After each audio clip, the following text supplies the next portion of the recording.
the Florida Gators have just suffered one of the most pathetic losses in school history, losing to South Florida. Oh, wait, no, that was last week's episode. That was last week's edition of Billy Napier Frustration and Humiliation. Sorry, there's so many of them. It's just, they all kind of just run together. Anyway, welcome to the All Kinds of Weather Forecast. I am your host, Neil Schulman. Today we're talking about Florida losing to LSU and the 5 picks DJ Lagway threw and what happens from here and whose fault was it and everything else that all y'all are talking about as well. Before we get into any of that, though, of course, follow me on Twitter at All Kinds Weather, on Instagram on the same handle, YouTube, of course, anywhere else you get your podcast. We are the In All Kinds of Weather Forecast. Adrian Perez with us as well from Gator Diamond Pod, now our co-host as well, ADNDEL, personal account on Twitter. Got to take a second to shout out our sponsor. The All Kinds of Weather Forecast is proudly sponsored by 401k Generation, the wealth management company that helps you invest today for your future tomorrow. Their team of advisors is committing to providing guidance and education for your 401k plan and its participants, and they also offer a range of enrollment solutions tailored to meet the unique needs of your company's 401k plan. Whether it's savings for your child's college, investment advice, or even just your retirement, 401k Generation's team of advisors makes getting to know you their top priority.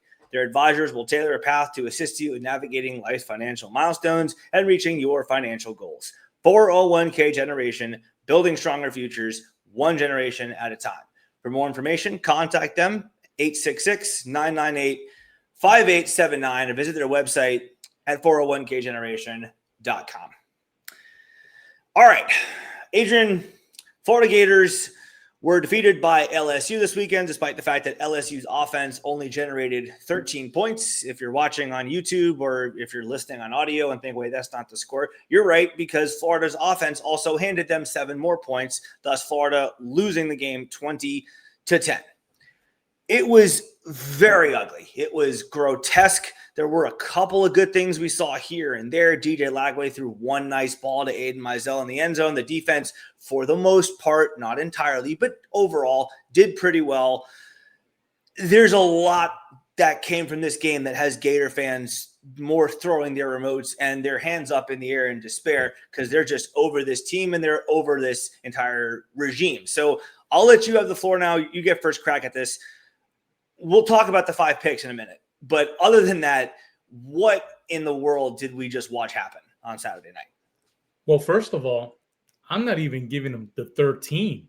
I'm giving them 10 because that 3 before halftime was a gift. I'm not putting that on the defense, man. No way, bro. That was a DJ Lagway pick with 23 seconds left right before halftime. Gave LSU the ball at the Florida 40, pretty much in field goal range.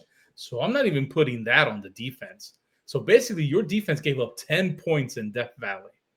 You got to win that game, Neil, 99 times out of 100. You have also, the other field goal was also after an interception that gave them a short field. Not quite as short, but also following a gift. So when you look at it like that, man, it just gets even a little worse. But, this is just – you can – easy way out is to just say, hey, man, this is just Billy Ball. This is Billy Napier, but it's a shame when your defense is playing like this and you're just wasting it on, and we've seen this before, right? We've seen it in the Muschamp era. So to me, this is just Muschamp era on rewind, man. But the big difference here is that Billy was supposed to be the offensive guy. Okay, he was supposedly hired because he was an offensive guy. It was his offense that supposedly got him the job, which I never believed because all you got to do is just do a little bit of research, see what happened at Clemson, see his history there at Louisiana. And, if you want to rest your laurels on that, on Billy Napier being an offensive-minded coach, an offensive mind, you're gonna be disappointed. And I think we're seeing that, and in reality, this is 4 years in, probably a year too long. And all of this seems like it's just Groundhog Day from last year, except I don't see what happened last year happening this year. We'll talk about that later, but I don't see a happy ending here, Neil. Not this year. Yeah. one of the many different reasons for that is because the expectation this year is not to go 7-5 the way it more or less was last year. The expectation this year was playoff or bust. Unless Florida literally wins out, maybe if they go 8-1 the rest of the way, it's mathematically not going to happen. If they win out, which I still don't think they're going to do, that's even not guaranteed. So it could already mathematically be over, and we just don't know it yet. But even if you take aside the mathematical portion of it, because there is no magic formula that guarantees that 10 wins is going to get you in or not. But take that out of it. Realistically speaking, it's done. Like there's no rational Gator fan that believes that Florida is going to come back from this. And in part because of the way it looked. And we'll talk about the 5 picks, like I said, later. But here's a little preview of it. Here's the drive chart for Florida from that game. Field goal, pick, punt, touchdown, pick, punt, pick 6, punt, pick. 12 drives. Almost half of them, 5 of them wind up in interceptions, and 7 points directly handed to LSU on 1 pick 6. 6 more points, I would say, were gifted to them with short fields following more bad plays from Lagway. Bad decisions, bad footwork. There's a lot to go at with DJ Lagway. So, you know what? Let's talk about that now. Actually, no, we'll put that on hold for another second because we got to talk about Billy Napier first. I hate to do it. It's a low-hanging fruit, but we can't just put that off. Is there, in your mind, any hope for Napier? Like I talked about a second ago with the path of winning out, should a genie pop out of a bottle or magic pixie dust falls down on his head, is there anything you can point to that says he has a chance at surviving this? No, listen, the only thing that people keep pointing at is what happened at the end of last year, okay? But when you look at last year, it was kind of like fool's gold for us, and we kind of like tried to convince ourselves, right, that was actually better than what it was. And in retrospect now, when you look at that, you know, Florida going on that run the last 4 games last year, you know, I listened to Shane Matthews a lot, got a lot of respect for him. You know, he basically felt that Florida beating Ole Miss and LSU last year was kind of fluky. Florida got lucky to win both of those games. And when you look at it, right, all that we had at the end of last year was DJ Lagway bombs and the run game, okay? And the defense was playing pretty much how it's playing now for the most part. We'll talk more about the defense later. But that's what we had last year. You didn't have any type of intermediate game with DJ Lagway last year. The only difference is that he was connecting on those deep balls. Well, we're not even trying deep balls this year. And we're going to get into why maybe that's the case. But to plain and simple, Neil, Billy Napier is not good enough right now to help DJ Lagway. And DJ Lagway is not good enough right now to help Billy Napier like he helped him last year. And there's no backup DJ Lagway to come off the bench, right, to help you win, to go on a run and win like these last 4 games, like what happened last year. And we're only in game 3 and in game 4 here. So to make a long story short, no, there's going to be no miracle for Billy this year. And the schedule is what it is. Neil, it won't surprise me. There's a universe where the Gators could go winless. I don't think that's going to happen, but there's a universe where that could happen, okay? Especially with Mississippi State not playing that bad and having to go to Kentucky. Now, Kentucky looks awful, okay? But you still got to go to Kentucky, and it's not like if Billy's been, you know, a world on fire playing Kentucky in his career here with Florida. So any result will not surprise me as in the L's column here for Florida moving forward. It's going to be a rough season, man. There's no saving Billy this year. Yeah, this definitely feels like the 2024 FSU version of the Florida Gators. I think they'll get one. Like FSU randomly picked off California last year, but that was the anomaly result. I don't think that – well, I mean, Florida does play a much tougher schedule, like you said. My guess at this very early stage is Florida gets to 3. I do think they'll beat Kentucky. Kentucky's really bad. And I think they'll get one more, either Mississippi State or maybe they'll catch someone good but not elite on a bad day. I mean, Tennessee has problems playing here historically. Maybe it'll be them. Maybe the boys just get up for, I don't know, FSU, and we have like a Ron Zook Field moment, but at home. Or maybe that's this week. I mean, maybe this is Napier's swan song, win or lose, and Florida pulls off a shocker against Miami, because the talent level in totality is not that shockingly different.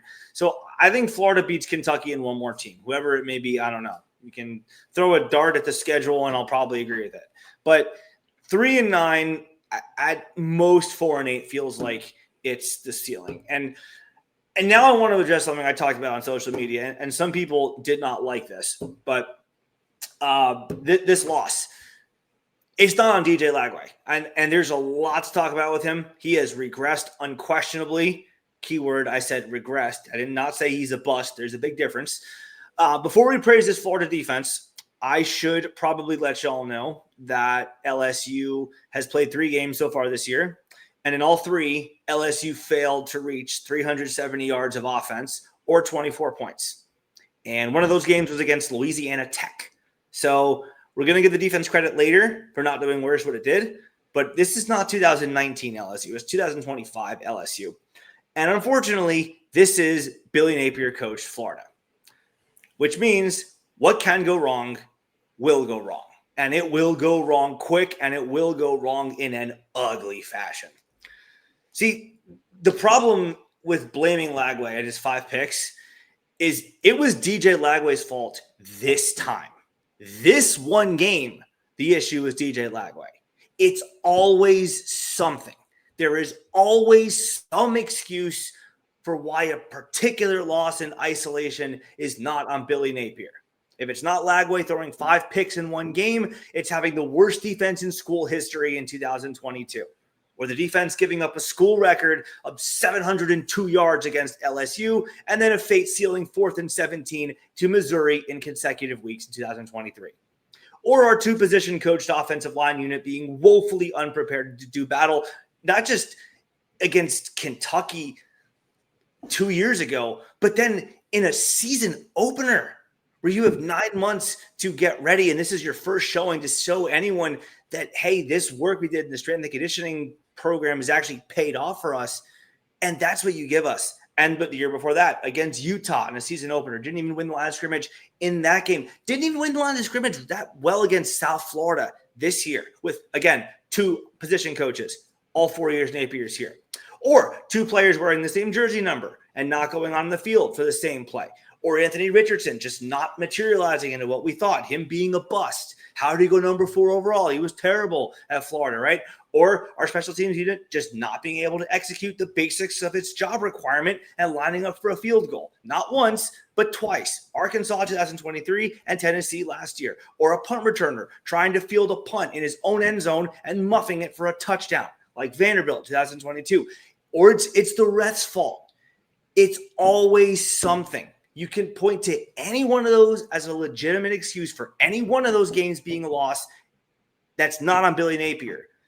You cannot point to all of those things as a legitimate excuse for all of those losses. This man is 20-21 at Florida for a reason. The worst record of any Florida coach since Raymond Wolf in the 1940s. And honestly, that's why I laugh at people. It's kind of sad, but it's funny also in a way. People talk about the holding call on Najee Harris that negated an 87-yard touchdown pass to Jaden Baugh. That cost Florida the game because, that one call from the refs doesn't have anything to do with Billy Napier as a coach, right? Please, it could not possibly capture Billy Napier's very essence any more than if Najee Harris walked onto the field with a black polo and a buzz cut. Okay, it is the entire epitome of Billy Napier's tenure. Whenever something goes positive, there's always something negative that follows it up.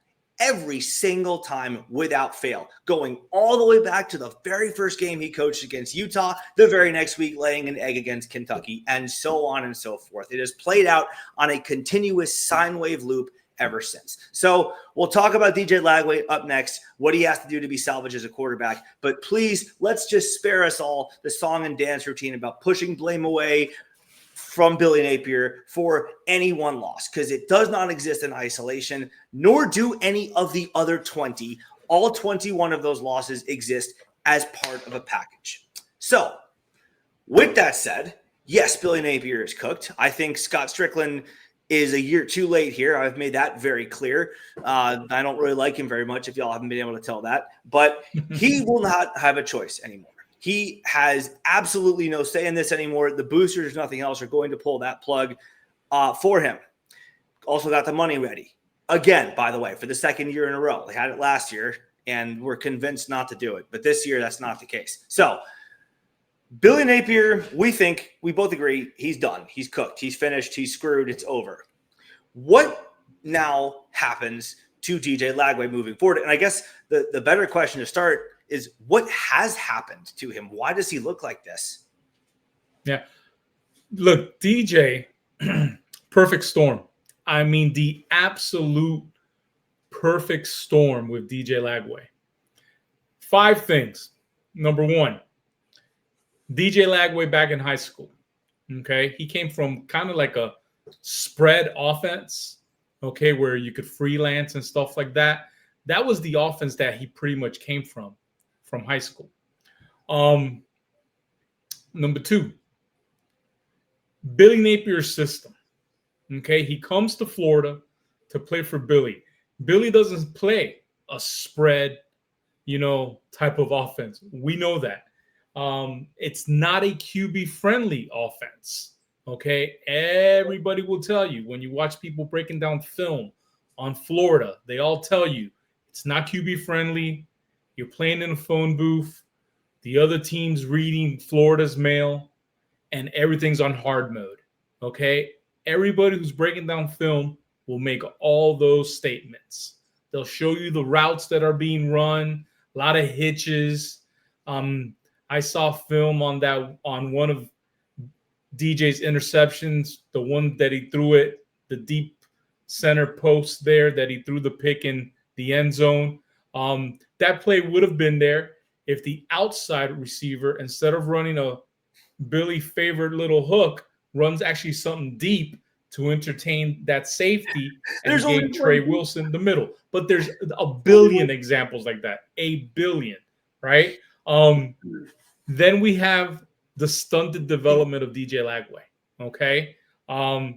You can't go, basically almost a whole year without doing 11 on 11s.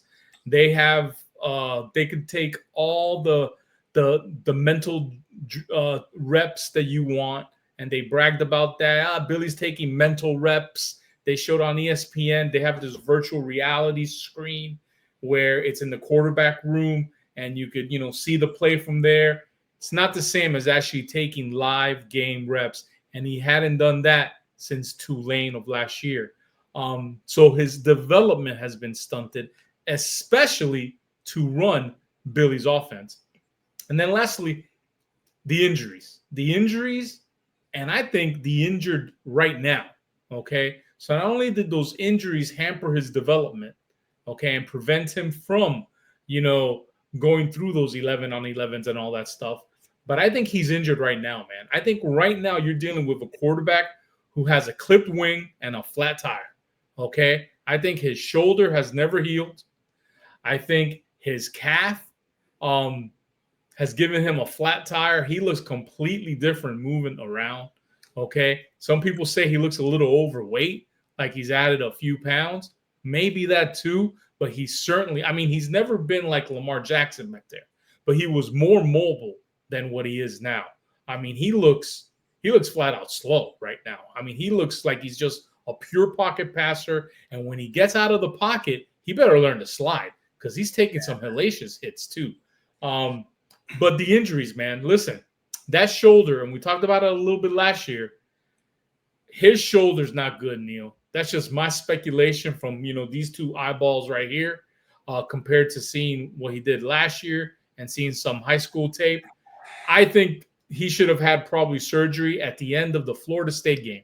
Whatever they take to Florida State, a plane, a bus, whenever they got back to Gainesville, he should have gone straight to Shands Hospital and go get that shoulder operated on.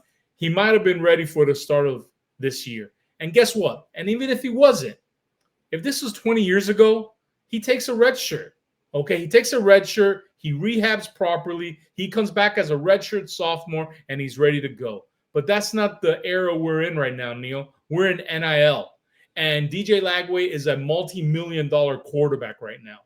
Okay, and because of that, I think there was some pressure for him to play and for him not to have surgery. Did that pressure come from, the coaching staff? Did it come from DJ Lagway's handlers? We will never know.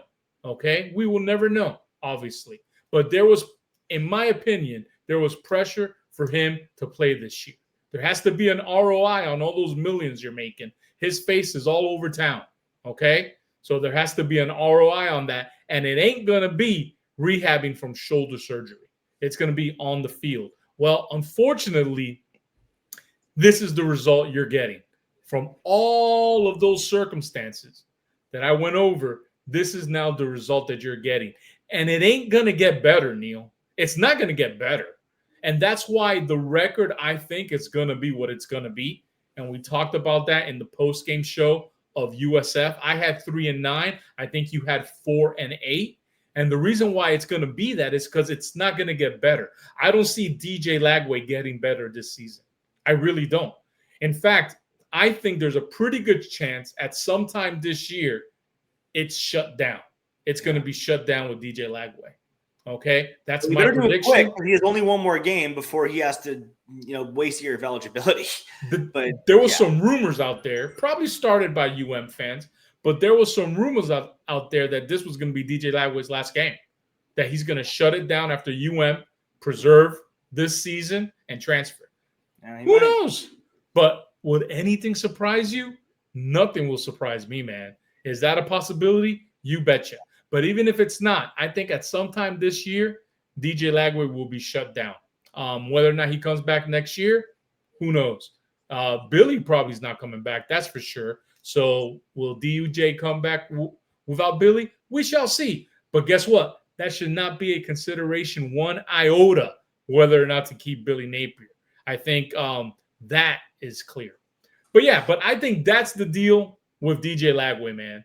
You got a clipped wing and a flat tire. And that's a bad way going through quarterback in the SEC. Damn, man. I mean, you made me some pretty damn good arroz con pollo when I came for the Long Island game. And last week you made me some pretty good picadilla, I think. You really just cooked now. That was something. I mean, I clearly there's no disagreements to be had there. Just to say something different than you, the one talking point you actually did not take there was his feet. Well, you did take it, but you didn't take it from like he needs surgery on the foot sort of instance, because it's probably not as serious as the shoulder. But dude, the footwork is so bad. He did not have that last year. His feet are almost kind of like dancing around like he's a tap dancer when he's throwing the football. You're supposed to plant the foot and drive it forward as opposed to just like jumping up and down. I mean, y'all can't see it. You can't see my feet on the stream here, but you got to plant your feet there and drive through it and actually get some motor behind the football that's not just from your hand. Like you need your body to be able to deliver that power. Like when he's a baseball player and you're a baseball guy, so you know the power from your swing does not actually come from your hands, comes from the rest of your body being planted and actually driving through your swing. Same with golf. He doesn't have. Yeah. Which was the calf, right or left, that he injured? I think it was left, but I'm not entirely sure. You think it was left? Oh, all right, because I mean, if it was right, that would make a lot of sense. Because when he goes back and plants that right foot, then he like resets himself and he throws off balance. It's almost as if he's afraid to just rip it off that right leg. And if it's the right calf, maybe that's it. But I'm not sure which calf it is. I remember they showed him with a long sleeve, but I forgot which one it was, to be honest with you. Gotcha. Yeah, I think it, or not his calf, his hamstring, not his. Yeah, but then he hurt his calf. Yeah. He hurt his calf that was his left calf. That was his left. So that was his left calf. Yeah. Okay.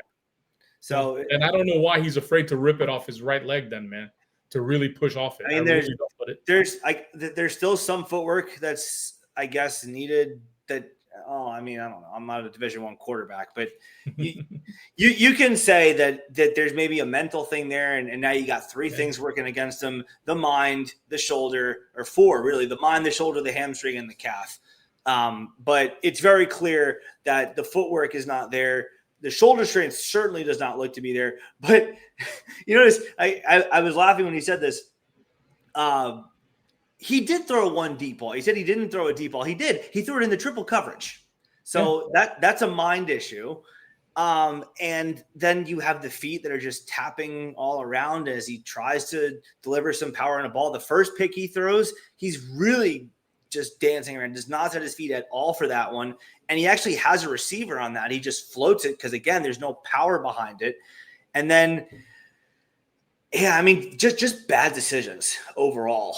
The worst of which is what you mentioned. If you're not healthy, this is going to be the result. You can't play. We'll give Trammell Jones the keys to the offense, which, on a side note, got to shout out Graham Hall for that question today at the press conference about giving Aiden Warner and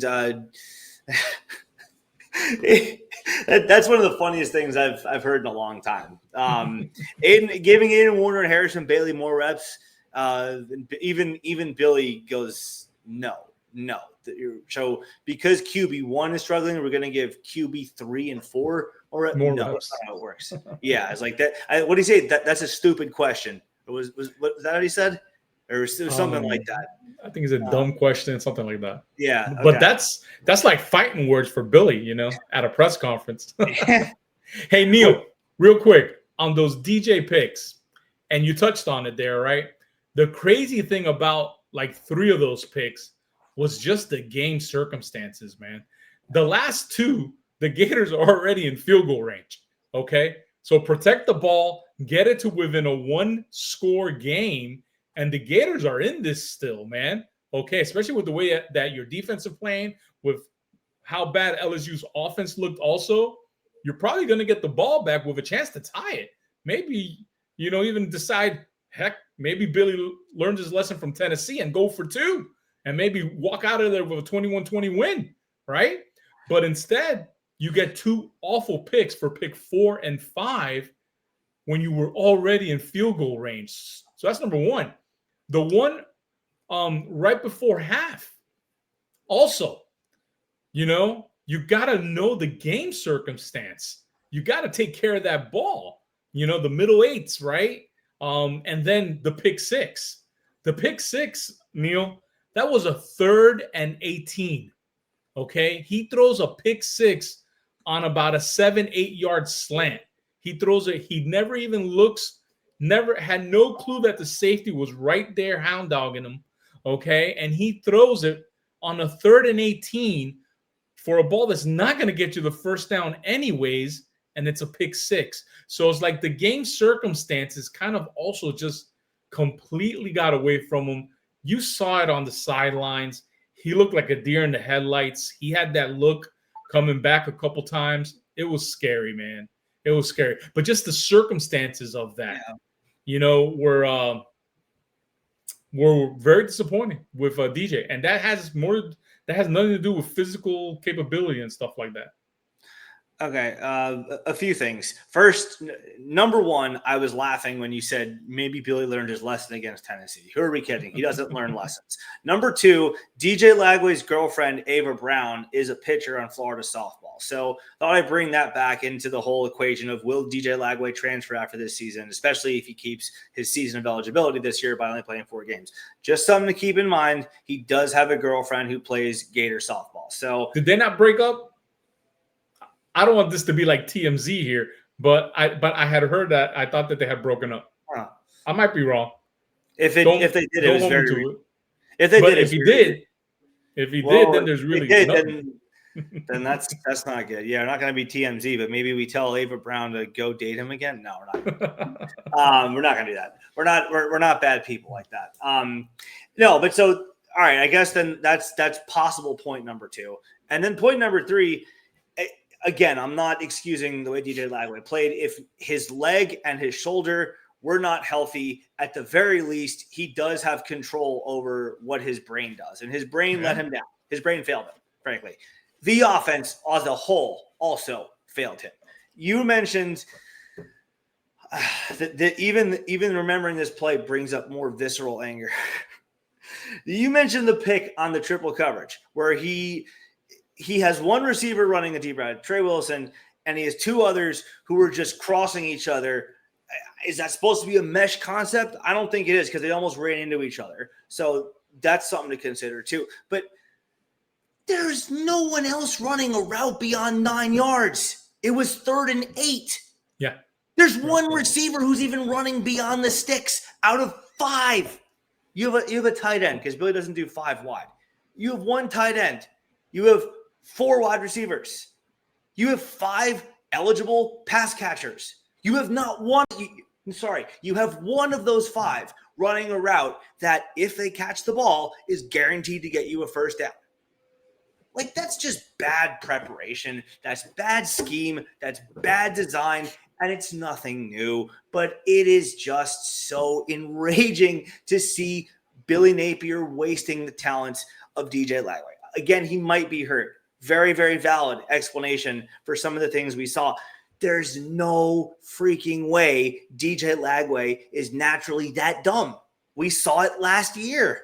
He wasn't perfect. He had some adjustments that he had to make coming into this season, especially like when defenses would adjust to him and play him differently. Sure, he could have shown some growth and adjustments there, but man, why are you setting him up for failure? Like, if you're Billy Napier, not to mention the fact that you're down 2 scores at that point.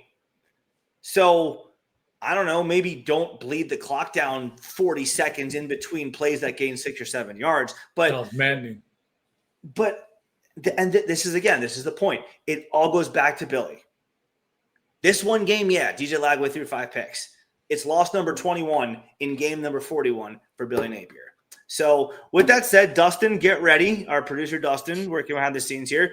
We're going to show you a little something that, I don't know, may shed some light as to why LSU was so frequently prepared for Florida. It looked like LSU knew that route was coming. Yes, the safety also had nothing else to be occupied with, but it also seemed like he got a head start on sprinting over to play that center field role.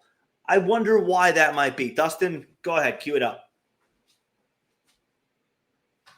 Look at all that stuff. Miami admits they easily predicted Florida football's offense the day after they smoked Florida last year in 2024. Here's another couple quotes that come directly from SEC coaches who spoke under the premise of anonymity and anonymity. One of them said, "We had situations where they were in their 11 personnel and our safety called route trees pre-snap. They are predictable in that grouping. They are better in their 12 personnel stuff, but they weren't hard to scheme for us in the passing game." Here's another quote from a different SEC coach. "I think situationally, they can make some bizarre decisions. They fall in love with the same route on 3rd down. They overthink a run against Tennessee when they have a big quarterback and an All-American center. That stuff turns a football game. Everyone is good. You cannot give away possessions." And then here's one I'm friendly with this guy, Christian Barrett on Twitter. "My neighbor's son plays for USF, and he said they knew every play we ran. He literally said they concentrated on the same plays we have been running for the last 4 years. Golish had Billy's number. Honestly, us fans would call out what Florida was running before they ran it. Awful." Adrian, you were with me for the USF game and the LIU game, but USF game, I told you, I called the specific plays on a 2nd and long and a 3rd and long. I said, all right, here comes a quick slant to J. Michael Sertivant. Okay, here comes the bubble screen. Both those things happened after I said it. And then I stopped trying because it was just too depressing. But real quick, I'm also laughing while you catch your breath here. I'm also laughing because if you look at the Miami defensive coordinator, right, you're thinking, man, that guy must have been really good. What, did he go to the NFL? No, he got fired. He got fired because Miami's defense was so bad last year. He got fired even after that showing against Florida. It turns out giving up 35 plus to Syracuse and Georgia Tech doesn't really bode too well for you, even no matter how well you do against Billy Napier's offense. But this is what you hear. You hear this. We've been dealing, and then Billy is asked this, and he has perfect answers, right? Oh, no, we self-scout ourselves. You know, we make adjustments off of that, yada, yada, yada, yada. But the proof is every season, and when you watch all the shows out there that break down film, it's the same offense he's been running for 4 years, same concepts, same routes, everything, and nothing for 4 changes. years. He ran it in 2010 at Clemson and got fired for that too. Got fired for that, yeah. As their offensive coordinator. But so like to answer that question, this is done. They're finished. There's no second act this year. I don't care how many wins he rips off in a row now. I'll say this as with a straight face as possible. I do not care if Billy Napier wins every single game the rest of the year, which we know he won't do. But even if he does, let's just play that out. I still won't want him back because that will be a fluke, as we saw last year. Fluke runs, anomalous runs can happen. So I know that's not going to happen. So I'm pretty confident saying that. But just putting that out there. We can roll this clip back. I know everyone will if indeed that happens. Yeah, right. Anyway, so that's Lagway. The defense.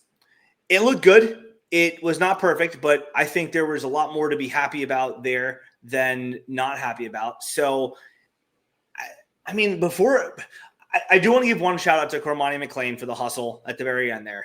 Love that story that he had, the redemption arc. That's great. I'm genuinely, truly happy for him, and I don't want to let this podcast come and go without even giving him a shout out. So I respect you, Cormani. That's awesome. Very, very happy for you. You deserve that bit of shout out. But for the rest of the defense, and for the defense as a whole, it feels like the levees are just getting more and more pressure, and they're going to break.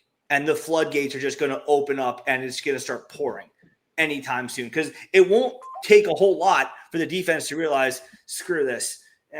What's the point? Why are we going out here and killing ourselves for the offense to throw a pick and give them a short field again? Or for Lagway to get blindsided because the right tackle's not doing his job, whoever it is, Caden Jones or Bryce Lovett, not doing his job this time, and he gets blindsided, hit, and fumbled from the other side. Not as blindsided, from the other side, he gets hit and fumbled. Short field, we just keep giving up more points that aren't our fault again, and they just check out, and they realize, I'm just going to keep my health. I'm going to play for draft stock, make a few nice highlight plays from the NFL tape, and just call it. Are we in danger of seeing that potentially even this week against Miami? You know, besides obviously being a Gator fan, my NFL team is the New York Jets. Talk about torture, right? But I'm a Jets fan. And I think the Jets right now are the longest running professional team in all of sports with the longest running playoff drought. Now, during that time, and even before the last time the Jets made the playoff, which was probably decades ago, we've been in the position like this, where we've had a great defense and we've had an offense that has just been abysmal.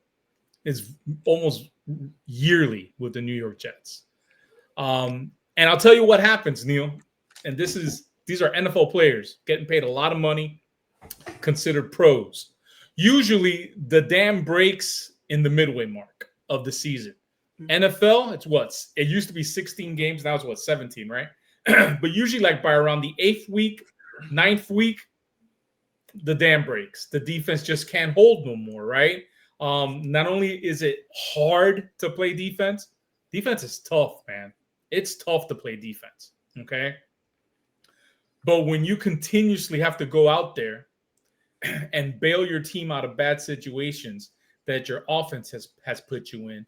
And you know that if you give up 1 or 2 scores, pretty much the game's over.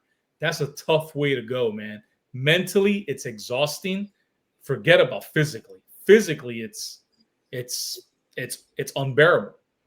You don't get any breaks, basically. So if you correlate that to college, well, the halfway is a lot less than 8th week. The halfway mark in college, I guess, will be about the 6th week. Now, when you throw in the fact that these are just kids, not quite mature as professionals, even though they're getting paid, but they are getting paid something. So maybe now some guys might even decide to, heck, man, I'm already getting a little bit of cash. You know, I don't need to hustle so much. I don't need to break my back so much when the offense can't even get, string together, 4 first downs and stuff like that. So in college, I believe you run a real risk right now of this defense starting to show some cracks starting against Miami. Okay. Banks ain't playing. We put that out there during the press conference. Billy didn't want to go there too much. He tried to get away, Neil, with the injury report on Wednesday. And then one of the reporters called him out on it. Miami's not a conference game, brother. Miami this week. Yep. Yeah. There ain't no injury report. What's Banks' status? So they pressed him on it. And what did he say? He said that that is a long-term type of injury. Yeah. So Banks, nothing against the guy, okay? But I think you've probably seen the last of Banks in a UF uniform, okay? Excuse me. And what happens is, as the season goes on, especially your defensive players, what happens is, and these L's start piling on, injuries are going to take longer to come back from. That's just human nature, man. Okay? Injuries are going to take a little longer to come back from. Injuries that you might have toughed out, and maybe played, you'll be listed questionable. And when game time comes around, you'll be out. That's going to start happening more. Okay. So unfortunately, this defense is not going to be able to hold. And that's sad because I think this defense had the capability of being a really good defense, man. Now, it has shown some things that I don't like that we're going to talk to when we get to our grades. But for the most part, you can't argue the fact that, Neil, they've given up 2 touchdowns this entire year, and the Gators are still 1-2. Okay, we tweeted that out, and people caught on to that. That's the New York Jets right there. It's the New York Jets, and I've seen it as a Jets fan, man. I've seen it so much, dude, that I thought there was a chance they could start to break a little bit even this week. But LSU, I think, shut it down a little bit. Yeah. They saw what was going on with our offense, and they did not feel threatened at all. And as long as they stayed up 2 scores, I didn't think they were going to take a chance at all. So I think that helped us there, right? But Miami, guys, newsflash, and we're going to talk about this when we talk about the Canes in our next episode, but I'll give you a quick preview. Carson Beck's playing some good football. So don't expect Carson Beck to throw you 3 or 4 picks this Saturday. I don't see that happening, man. So the defense is going to be challenged this week. It's going to be by far their most difficult challenge this entire season, man. So, yeah, long way of saying, to answer your question, Neil, we're screwed. That's the long way of what you're saying. that's the short version of it. And I haven't even gotten to that real nasty word in the NIL portal era, the opt-outs. Yeah. I haven't even gotten to the opt-out phase of the portion of the entertainment evening. But which is really sick. It's really sick that comes up with the NIL era too, because if you're going to get paid and then you opt not to play, well, then the NIL collective and the people who paid for that contract should opt not to give you the rest of your money that you're owed because you signed a contract and you chose not to fulfill it. So that's like what happens when you quit a job on your own decision, all right, on your own circumstances, you don't get a buyout. You don't get severance. You don't get anything unless you were previously promised it in writing, which I don't think is really the fair way to do things in the NIL era. I think it should just be, look, you're agreeing to play for the year. Assuming you don't get hurt, then we will pay it to you.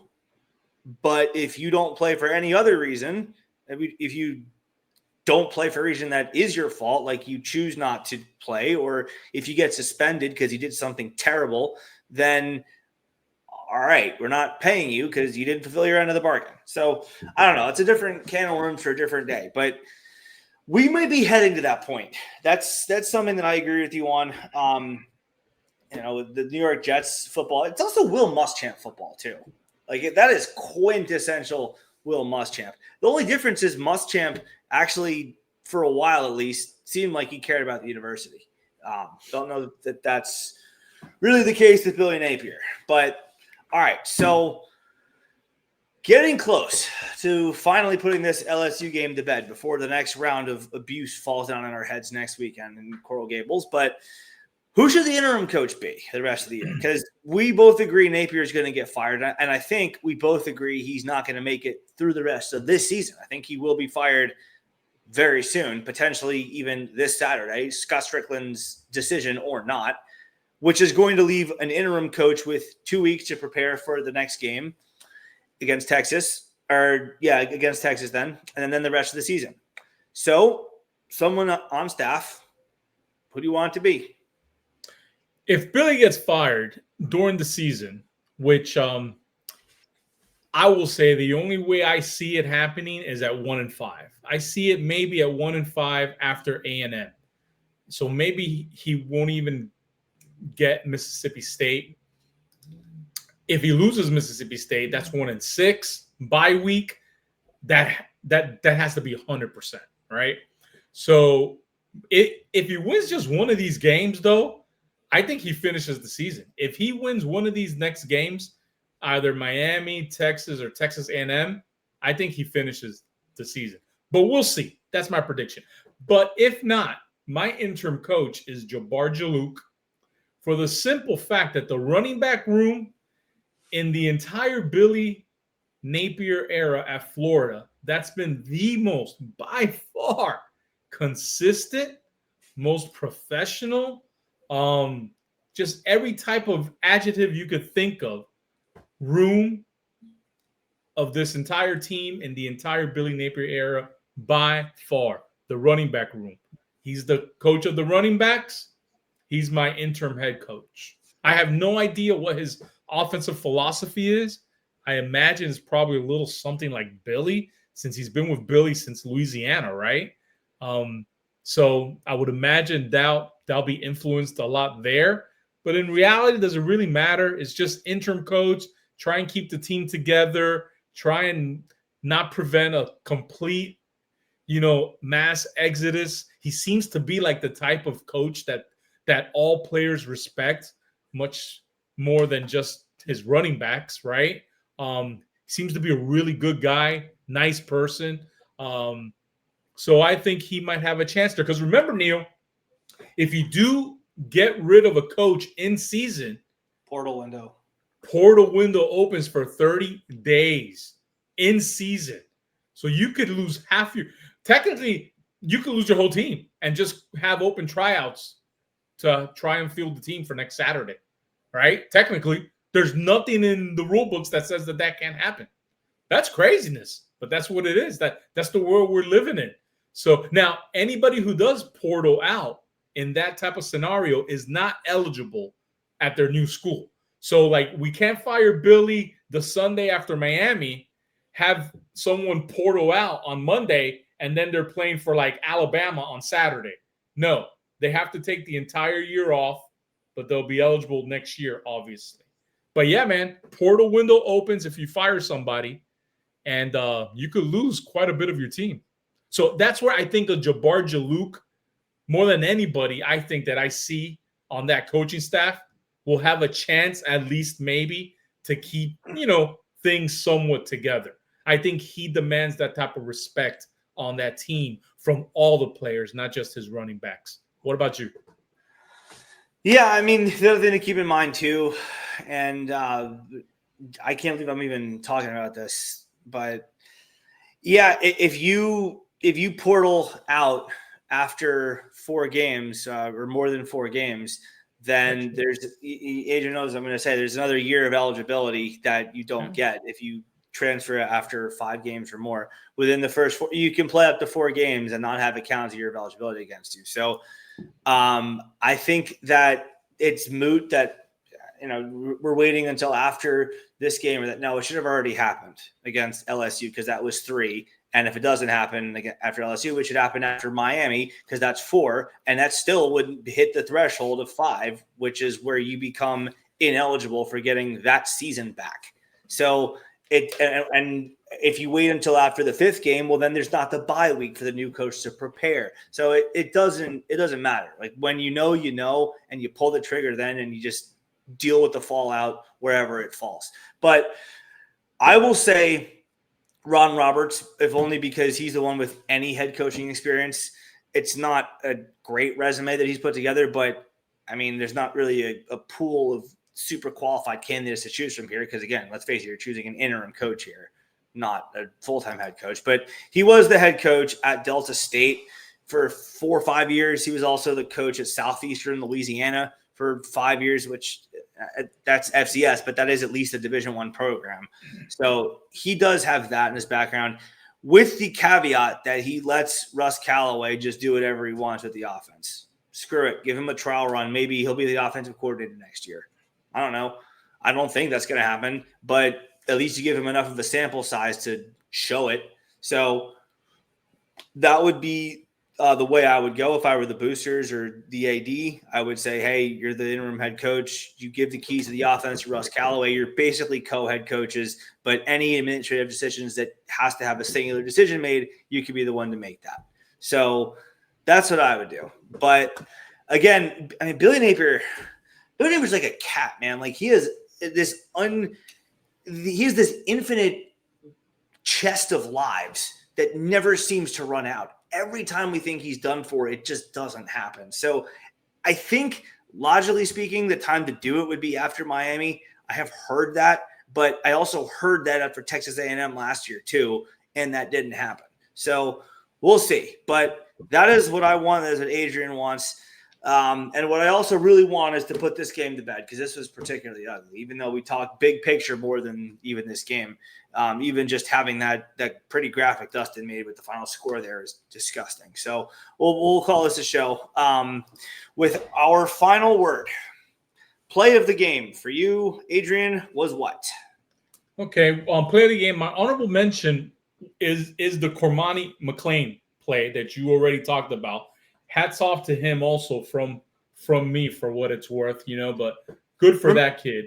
And remember, by the way, this does not have to be a play that was good for Florida. Correct. Because my real play of the game is obviously the Jaden Bogg called back touchdown on the holding call from Najee Harris. Would have been 10-0. Could be a different ball game there. And all these holding calls are killers, man. And it seems to me that they're losing track of the guy when the quarterback leaves the pocket and you are the offensive lineman. Hayden Hansen had the same thing happen also. Yeah. You can't stretch your arms out to continue that block. Let it go. It's going to get called on you holding all the time, man. You got to disengage. And if they have their hands out, and because there's holding on every play in the trenches. The reason they get away with it because they keep their hands in, okay? And they're not going to call it. But once you get your hands out, they're going to call you on it. So, and we keep doing it, man. Every single one of them. So I guess I don't know. Maybe they're not coaching it. I don't know. We got 2 coaches. So you think that 2 coaches on the OL line could, say, hey, man, stop reaching out when the quarterback leaves the pocket. Let him go. Let the defender go. Something good happens. It keeps getting called back. But that's it for me, man. That play. Yeah, that's a good one. For me, this was obvious. It's the most obvious one, I think, in the history of the all kinds of weather forecast. The pick 6. because Florida did have good field position at that point. They were at midfield. They were moving in position for at the very least the tying field goal, if not the go-ahead touchdown. And then DJ Lagway throws the pick six. And, the other 4 interceptions each were their own individual bad plays. We talked about them collectively, at least. We talked about them in detail. Various things wrong with them. The footwork is bad. He's always tap dancing around. He does not plant the back foot and drive like he's supposed to with his arm. The baseball player acting like I'm going to throw a ball, but for those of you listening on audio, but you got to plant the back foot and then drive your arm and your shoulders through it. And he just doesn't do that. It's all wrist and arm. So all 4 of those picks, all 4 of the other picks would have been survivable. Not great, but survivable if Florida had scored on the other 3 drives or three of those other 4 drives where they were already moving the ball into LSU territory. And just even if they kicked the field goal on 1 or 2 of them, still Florida would have won the game. You don't know how LSU would have scored more at the end. Like you said, they were shutting it down. But yeah, Florida probably wins the game without the pick six. That was bad. Because that was the point where it was clear where there was just no fight left in this team. And they did move the ball and get a couple more first downs the rest of the way, but that was that was the coup de grace. Pick sixes are gut punches, man. Those are tough to rebound from. Yep. And then you get the ball right back. That's so. Some commentators say this: the best thing about a pick six is you get the ball right back. That can be the worst thing about a pick six if you're already in your head and you're on the road. But yeah, I mean, just bad. Again, don't know about if Florida would have won the game if not for that. If they only just convert on that drive and then the others of the last 2, but that one was the killer. So. All right, player of the game is who? I'm going Miles Graham. I'm so impressed with his game right now, man. He had 4 total tackles, 3 solos, 1 tackle for loss, 2 passes defended. So he's coming downhill to stop the run. He's been able to drop back into coverage, defend 2 passes for you. Ernest Graham's his kid, just really, really balling. He is. I'm next year, if he's not on the Buckets watch list and a big candidate for that, something's wrong. He's a werewolf on wheels out there, man. Yeah, the good thing, the positive for all kinds of other forecasts is that you and I don't talk about stuff before the show, and we like that because we typically get some good conversations happen. The bad thing about it is you just stole my player of the game. So you took everything I was going to say with it. You took everything I was going to say with it. Yeah, I mean, if I have to say something different, I'll say Cormani, if for nothing else, then that he did have that nice play at the end, and even before that, not just from a symbolic standpoint or like an honorary player of the game standpoint, but he had a pretty good game throughout the most for the most part. There was one play I think he got kind of beat deep, then they didn't throw to him. I'll have to watch the rest of the film to confirm that, but Miles Graham is clearly going to be my pick. So, all right, great. This is going to be fun. Let's get to it. Offense, defense, special teams, coaching, overall. What do we got? Offense, I got an F. I could go into so many reasons why, obviously, man, but I'll just touch base on this, and we'll talk about this probably some other time. But the way Billy has allocated his funds, because that's what it is.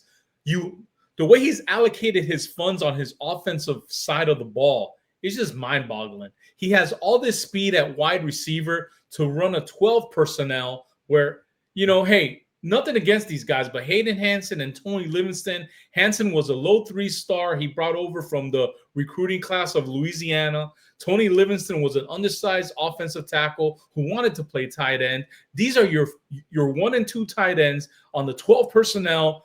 They are your most featured player. I mean, Hayden Hansen is your most featured player on offense. He is it. He gets like double-digit targets every game. All right, so if that's the case, if that's you don't the like Aiden offense Mizell getting only 9 offensive snaps, yeah, and if that was the offense you're going to run, then allocate your funds better. Instead of getting all these studs on wide receiver with all this speed, Just get a couple of them, save yourself money, and try and find yourself a 5-star tight end. At least one, if that's the offense you want to run. I mean, a tight end who's a game breaker, a Chico, get a Gronkowski, get a Aaron Gates. Find them. They're out there. Every recruiting cycle, there's at least 2 or 3 a couple 5-star tight ends here and there that are studs. You better find yourself one if that's the type of offense you're going to run. That's just makes no sense. Anyways, offense F. Is this an F or is this that F? Oh, no, it's that F. Yeah, it's that F. Let me write it here. That F. That F. All right. Defense, I gave them an A. Okay. You give up 10 points in Death Valley, and I'm sticking with 10 points because I'm putting 10 on DJ. So you give up 10 points. It would be an A+, but for the fact that they had no sacks. Okay. And that's still mind-boggling to me how they're not being able to get pressure on the quarterback. If they want any chance to survive these next couple of weeks, they better start getting pressure on the quarterback. We'll talk about that more coming up. But it would have been an A+ if they at least just give me 1 sack. It was one of my keys to the game that they had to have 4 to 5 sacks. They had none. So I can't be an A+, but I'm still going to give them an A. Special teams, it's an A. VB3, 3 punt returns for 43 yards, 14.3 yard average. Smack went 1 for 1 with a 45-yarder. Dolman's hitting bombs, a 43.4 average. 5 total punts for 217. No botches on snaps. It's an A, man. Would have been an A+, but for the fact that no big game-breaking plays, right? No blocks. With this type of offense, you need to score on special teams or defense. And if you're not doing that, it's tough because your offense is that bad. Coaching, a C. And the only reason why it's a C is because of defense. I got to balance it out somewhat. If it's just offense and Billy, it's that F. But since I also got to put in defense in there, I'm going C. Yeah. Overall, I'm going like D- just because, it's Billy Napier is your head coach. And we've seen this so much, Neil, that, D- overall. I just can't give you anything more than that. I never got a grade that low, so I generally don't know the answer to this question, but is D- technically considered a passing grade, or is that technically a failing grade? Nah, that's a failing grade. Yeah, D- is a failing grade. I thought only Fs were failing grades. So what's the point of a D- then if it's not a failing grade? I like the minus. I'm trying to make it as punitive as possible without an F. So you're going to say this is like a 61 out of 100 grade? Yeah, probably. 61. All right. What do you got? Yeah. Offense is going to get an F, and it's going to be that F. It's going to be maybe a 10 out of 100, 11, 12 or so out of 100. Not even in the teens. Lagway was awful. I put that on the coaching because, again, who wanted to be an offensive coordinator so badly? Who is in the role of mentoring DJ Lagway? Whose job is it to talk about footwork and driving the ball and reading the defenses with the quarterback, the offensive coordinator? But that's Billy, so that counts. The defense I thought was pretty well coached. I thought that he also executed well. I think that was that's more or less a well-oiled machine on that side of the ball. I also think, again, that be careful praising them too much. LSU is not a good offense. Garrett Nussmeier's stock is taking a fall almost as much as Arch Manning's and DJ Lagway's stocks have taken, and they just did not look in sync at all. There were some batted down passes at the line. Some of that is just good plays by Florida's defense, but a lot of that's just Nussmeier not making good decisions. So I'll give them a C is too great. I'll say B- because, again, it was good. It was fine. I also would have liked to have not seen them give up that long touchdown drive, but even that I think it's yours. I'll say B. It was fine. I think it's the level 10 points, Neil. 10 points in Death Valley, man. Well, but in theory, they could have. They also got a turnover that was gifted to them. They could have also just recovered a fumble and maybe even scooped and scored it. They didn't. It was good. It was good. It was a good showing. I'm not mad about it. B's are fine. They're perfectly adequate. They're not A's, but they're fine. Special teams, B, also a B. It was fine. Again, they didn't do anything spectacular. Tommy Doman finally got to see more action this week, although he saw some in the USF game, but saw some more action in this game. Even though Lagway threw 5 picks, he still got to punt a few times. As you said, VB3 looked good. Trey Smack hit his early field goal. I thought that was a moment where we could have been, oh no, he's on the road and he's not going to make this. And then he misses it. And oh no, now he's shot the rest of the season because his mind just messed up. But no, he hit it. So he gets credit for that. Coaching is going to get an F for me. I hear you on the balancing out the offensive defense. The defense was well coached, but if you take a 95 and a 5 and you average them out, that's a 50. That's still a failing grade. So the offense was coached about as badly as it could have been, and the defense was coached about as well as it could have been. Average that out, that's a 50. It's a failing grade. Overall, this is, with special teams factored in there too, and they did their job. They don't pull as much weight as offense or defense, but I'll give this a 58, 59 out of 100 or so. It's a failing grade. It's not that F because the defense did well. The special teams did not completely melt down like they have in years past. We're still no special teams coordinator, by the way, but I will say this was a close to passing, but not grade in the high 50s. I don't know how you can pass them for this. And I know you gave them the D- that may in some instances count as passing, but this was a failure of a performance by a failed coach for a failing football program. That's a good place to leave it, isn't it? That's fun. We get to leave off. If you go back to our preseason episode, we said, I remember telling Chris Phillips that see Philly that we just don't want to get our hopes up, right? Everybody had so much, hopes for this team, talking playoffs and stuff like that. And we said, yeah, this is by far Billy's best roster. But we kept trying to hint during that entire episode, but we kind of still have Billy, It's his best roster. It's going to be his worst record. But we still have Billy. And I told myself I wasn't going to let myself get hurt, and I didn't. Because I didn't let myself fall in love before the season started. If you don't fall in love, you can't have your heart broken. And I didn't let myself fall in love with this team, man, because I knew there was always that possibility. I wanted to be pleasantly surprised. And come November, be wow, man, this is it. But I didn't let myself go there. So I'm taking it okay, Neil. I'm taking it okay. We'll see what happens. And we're both going to be at Miami next week. Yeah. It was already pre-planned. I'm staying with my buddies. You're going over there too. My buddies already texted me that they're all ragging on me, They say I got to wear a UM shirt and stuff like that. So it's going to be a fun week, and I'm just going to vibe, man. I'm not taking it too serious, man. That's what I'm going to do too, because I joked before the show. I'm not really joking anymore, but before we came on air, I said, yeah, I'm going to Miami next week. Yeah, I'm going to see my family friend play in a high school football game. Josh Houston, family of James Houston. I talk about my relationship with him all the time. They're family to me, and I'm going down to see him play. Yeah, that's what I'm going to Miami for. Oh, that's also the Florida Miami football game. That's also the same weekend. Oh, yeah.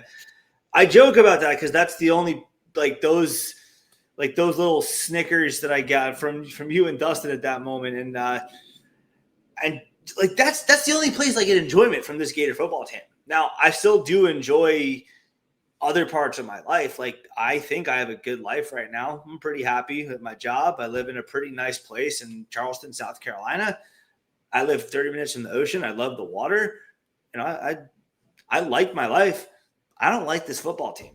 I really don't. There's no enjoyment that comes from this football team. Gator basketball will give us enjoyment, sure. And that'll be great. And again, there's a lot more important stuff in life than football. But this thing that we use as an escape is not really that. This is, and I'll tell you this too, this is the first time in the history of the All Kinds of Weather forecast.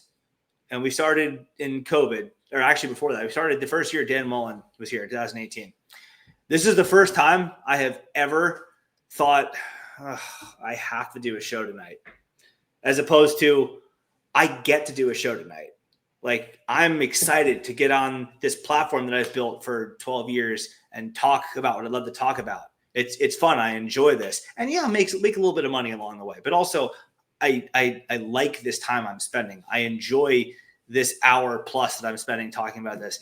Tonight was the first time I've ever had to go, oh, God damn it. I got to do this. Because, USF, I was excited even to get on and just get the frustration off. This point, I'm just like, I'm done. The spirit's not there. And I get the feeling that I'm not alone in that. And the only nice thing about an interim coach is that there's at least just a tiny spark of hope. It's something new. We get to unwrap this little pre-Christmas present of a temporary fix to this monsoon of misery that Billy Napier has rained on our heads for the last 4 seasons. But until that happens, like you said, I'm going for vibes. I'm going to hang out. Yeah. It's just tough to see the hope right now. That's it. Yeah. That's the fun of the weekend. This is just whatever. It's just tough right now to see the hope, to see the hope of what could turn this season, and we talked about it some. It's just tough to see where that's going to come from. And that's the unfortunate part. And it's only game 4 coming up, man. Only game 4. What a buzzkill. But guess it'll be much sweeter when it turns around, man. And it will turn around eventually. It will. In all kinds of other, we all stick together for Florida. I guess the hope will come from, and the fun and the surprise and the suspense will come from which game will Florida pick off. Because I don't think they're going to go winless. I think they get 1, maybe 2, possibly even 3. Who do they pick off? Who's the victim? Maybe Kentucky, maybe Mississippi State, maybe one more in isolation, not supposed to. But that's the fun. And then, of course, there is all kinds of other aspects. No one's going anywhere. We are both, and Dustin is as well, all 3 of us are Gators for life. That is not changing. We bleed that orange and blue. It just gets a lot harder, like you said, to sink any emotional investment into this particular football team. So we're going to be there in the stadium Saturday night, despite my better judgment. And we're going to cheer like hell for the Gators in a stadium that may not be full of blue as we thought, but we're going to be there nonetheless, and we're going to be cheering for our Gators to pull off something hilarious, because that's what this will be. I don't even think if Florida wins the game, it'll be enjoyable. I think it will be hysterical. It will be one of the all-time absolutely hilarious bragging rights, uproariously funny to be able to say to Miami fans, hey, we won the last one with an idiot coach, which isn't going to happen. But there's a chance, and that's why we're going, because there's always a chance when the games get played. All right, y'all. Until next time, Neil Schulman, Adrian Perez, calling it a show for the All Kinds of Weather forecast. We'll talk about Miami coming up later this week, and then Adrian and I will both be there to talk about it live on Saturday night, what I'm sure is going to be a carnage. Until then, y'all, go Gators. Go Gators.